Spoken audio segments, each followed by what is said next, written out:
heard people's encounters and stuff in that region. And I know James has heard a couple from not too far away from there on the Sacandaga River. And so I definitely know there's a lot of stuff out there.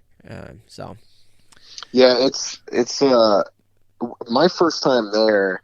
It was like anywhere I went, if people were aware of what I was doing there, they had a story to tell me, either yeah, about a noise they heard or somebody that they knew who had seen something or a track they'd found. The weird thing about that area is people have stories, but they don't want to go on record with it. That's like the one thing I've kind of like that maybe doesn't confuse me, but it stands out about that region that's a little different from some of the other films we've made. It is a lot harder to find people willing to kind of go on record, especially on camera, with their report. There's still like a pretty big ridicule factor, I think, in that part of New York. But yeah, everywhere you go, people have stories in that area, and Speculator and Wells, and I that as much as I love the high peaks, I really do love that part. oh yeah, Especially it's special. yeah, I really love that area. Yeah, it's really interesting because this is definitely not a subject anybody talks about here, and it's really bizarre to me because this is, I mean, like the population density of this park is nothing, and it obviously is like kind of a no-brainer for something like this to be in existence and here, if anywhere else. So, and I know, dude, I've been saying it for years. I know people have stories, and that I have never. I mean, I've very rarely been able to have somebody actually open up with stories. But down in that area, the Speculator area, and Jonathan and I have talked at length about this, especially when we were on the Northville Placid Trail in that area. That area seems like it would be a pretty ideal location for something like Bigfoot to Population density is so low. So low. And, like the mountains aren't, and they're not in the high peaks, so they're not as brutal, I guess, would say. And therefore, there's definitely a lot of people when they go hunting around here, that's kind of where they go, southern 80K, more deer, etc. And just to put this place in perspective, because I know a lot of people are like, well, if Sasquatch was here, I think people would see it. But it's like, I think they're too focused on the places that people are. And the thing is, this park is, 6.1 million acres. This park is the same size pretty much as the whole entire state of Massachusetts. Yet there's about 120,000 residents that live here. So it's like, imagine if only 120,000 people lived in the entire state of Massachusetts, So it's like, it's, yeah. A lot of area to go to not be seen ever. That part too, especially the forest there is really interesting. It actually stands apart a little bit from the forest in some of the other places we went.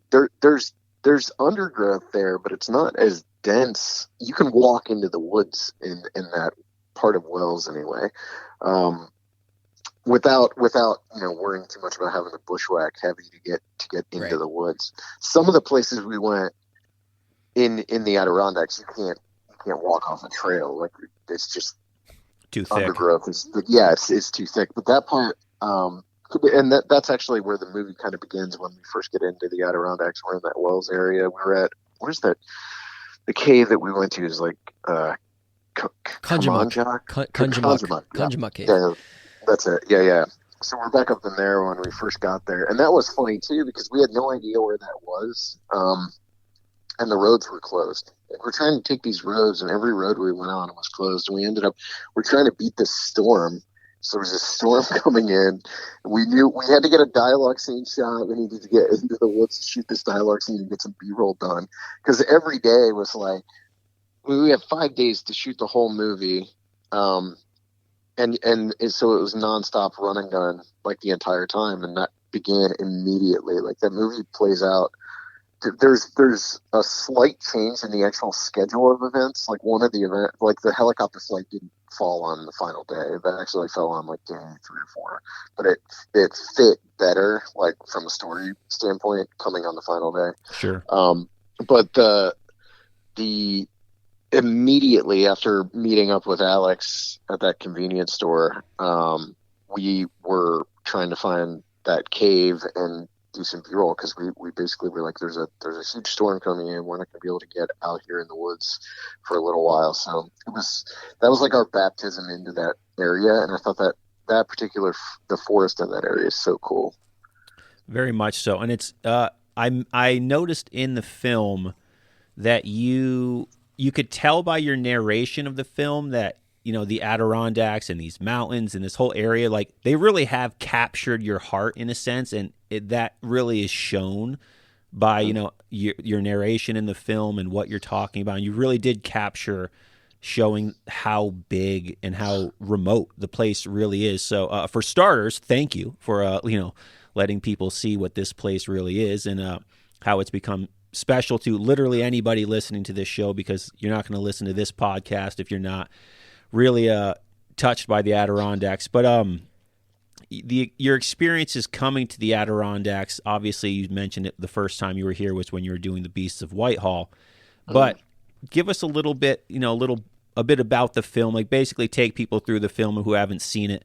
Obviously you chose the Adirondacks for the film, so also touch on why you chose this place, for example, but also just tell us a little bit about the film. And again, it's called On the Trail of Bigfoot, The Journey, so people know more about what we're talking about.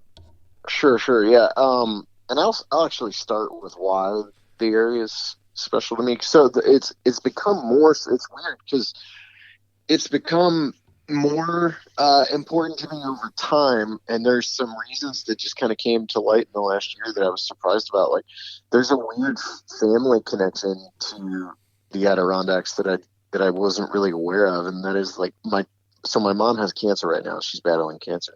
Sorry to hear. And yeah, we've been going through like all of her photos and stuff, and I don't know why this had never been mentioned before, because I've actually traveled to the Adirondacks with my dad, and he had never mentioned this. But their honeymoon was spent, like the first 2 nights were spent right.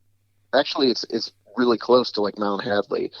There's a place called like Black Mountain Ski Lodge or something like that. There's a ski lodge near there that they were actually at. So I thought that was a really bizarre. I hate to use the word synchronicity, but there it is.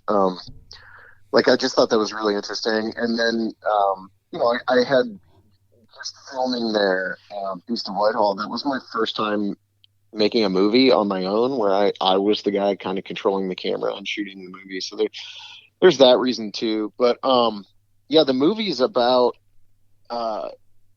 It's weird because the movie's about like multiple things, and it's a few different types of films, all kind of rolled into one. And so it's kind of a case study of the Northeast, and especially the Adirondacks. You know, a heavy focus on the Adirondacks, but we do spend some time in the Hudson Valley and then over in Western Massachusetts as well. Mm-hmm. But it's a look at a lot of the Bigfoot sighting reports around the state. It's an examination of, possible behavioral patterns of these creatures, that they exist. It's an examination of things like migratory routes and stuff you don't hear a lot about in Bigfoot movies. It's a look at investigators and Bigfoot researchers and what keeps them going and why they do what they do. And I think it's also a movie about our connection to nature and how something like Bigfoot can drive people, not drive them, but help call them out into nature. And it's about other stuff too. But I mean, there's a lot going on in it. It's also a little quieter maybe not quieter, but it's a little more meditative than like a typical movie that I direct. I tend to do a lot of like action heavy, scary monster kind of story movies, and that's not what this is necessarily. Mm-hmm. It's got some spooky stuff in it, but it came at a time where I think we needed it. We needed to make it, and I think the audience that finds it, I hope they feel like they needed to see it when they see it, because I think we made the movie for people who had been unable to get out and do a lot of traveling and see a lot of the country over the last year. So the movie we premiered it at the Canton Palace Theater here in Ohio, and that's like a huge old 1930s movie house, gorgeous venue. But we were the biggest event they had since COVID had hit. Like 300 people came out to watch the movie, and for a lot of the people, it was their first time seeing a movie movie in a theater since everything broke. And you know, a lot of those people were really moved by the movie, just being able to experience stuff like the helicopter flight and things like that on the big screen. And so I think we made it as much as you know, an escape for an audience as we did a movie about Bigfoot. It's about Bigfoot, but it's about something a lot bigger too. It is. It really is. I actually really liked too, and I mean, coming from an Adirondack person, I actually liked how you did incorporate the Western Mass stuff and then the Hudson Valley stuff. I thought that was a neat way to showcase the Northeast, and you know, obviously the majority of the film is about the ADK, and I also really liked at one point in the film you said you know, due to 2020 and obviously everything that entailed, from COVID to civil unrest and elections and all the noise that came with 2020, that coming to these mountains in particular for you, like, allowed the noise to stop. And you said It basically just like you could finally experience some peace with the outdoors. And I don't know, maybe I'm biased, but I always say that these mountains in particular have that kind of magical effect on people. Tell us a little bit about that, you know, that feeling of peace that these mountains in particular allowed you to have, even in the middle of, like, you're here to shoot a documentary film. So, you know, obviously it's go, go, go, go, but you mentioned how, like, at the same time you just had like a peaceful mindset from being in these mountains. Oh yeah, man, absolutely. You know, our shoots are always hectic. We're a completely independent production company, and we do this for a living, so it's nonstop.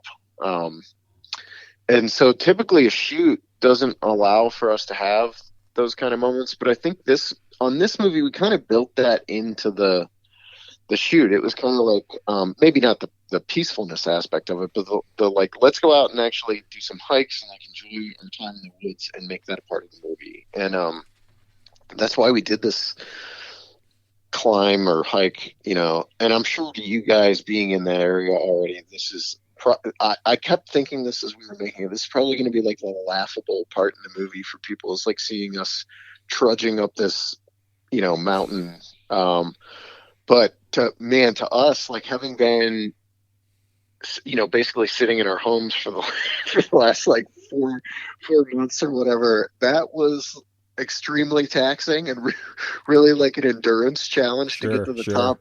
One of the guys in our group had 3 gallstones and a hernia.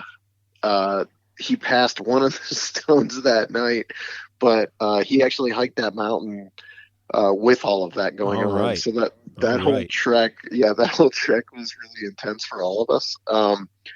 But there is a peace when we got to the top, and I just don't know that you can experience it like it was when we got there. But when we got to the top, there was this storm coming across the other mountain, but it wasn't hitting us. It was moving along the range across, not the range, but across the mountain, across from Mount Hadley, which I'm not sure what mountain that is, but right across from where we were, so we could we're standing on Mount Hadley and we're watching this storm move across the other range right across from us. And you could hear the rain coming, you know, from far off. You could hear the thunder, you could see the lightning and all that, but we're, you know, dry as can be on this other mountaintop. And that was one of those things. But it was also just the fact that I grew up in a family that traveled every weekend.